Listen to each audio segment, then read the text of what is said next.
तुमची इच्छा नसेल ना ते धरण होऊ देणार नाही. माझा जीव गेला तरी चालेल पण धरण होऊ देणार नाही. झालं. आणि त्या धरणाचा लाभ ज्या धरणाखाली उलिताखाली येणार होते, मग त्या लोकांनी एक 2 महिन्यानं महाराजच्या मंदिराचा सत्कार ठेवला. आणि सत्कार ठेवल्यानंतर त्याला सांगितलं, बाबा तुम्ही नुसतं सूर्याचं काय पाहता त्याच्यात, 7-8 गाव पाण्याखाली येते ना, एका गावासाठी 10-12 गाव, ते सूर्याची सगळी जमीन जात नाही, अर्धी जमीन जाते म्हणे. आणि मग तिथं उत्तर देता नाही, पुन्हा त्या मंत्र्याने सांगितलं, माझा जीव गेला तरी चालून पण धरण करीन म्हणजे करीनच. पहिल्या गोष्टी वेगळ्या आहेत, आता हे लाईव्ह चाललं तिथं. सांगा, एकीकडे काय सांगायचं धरण होऊ देणार नाही, आणि एकीकडे काय सांगायचं धरण करीन.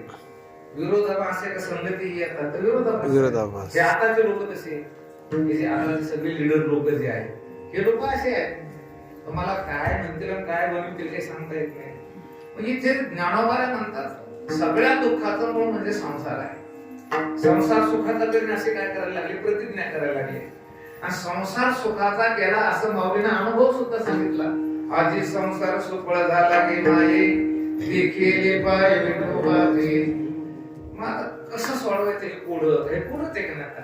एकीकडे संसार दुःखाचा सांगायचा, संसार सुखाचा करीन असंही सांगायचं, आणि संसार सुखाचा केला असंही महाराज म्हणतात.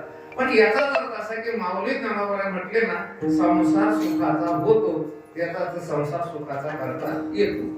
त्याच्यासाठी एक उदाहरण सांगतो तुम्हाला. ह्या ज्या माता भगिनी असतात, ज्यांना त्या स्वयंपाकाचं ज्ञान असतं, आपल्याला काही ज्ञान घेतलं, परंतु त्याच्यामध्ये एक सुगरण नावाचा प्रकार आहे.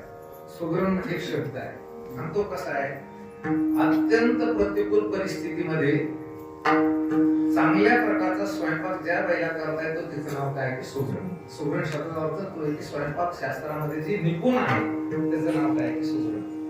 आमचे गुरुजी सांगायचे की ज्या बाईला पुरणपोळी चांगली येते आणि ज्या बाईला कारल्याची भाजी चांगली बनवता येते तिला काय म्हणायचं, सुगरण. अशी सुगरण.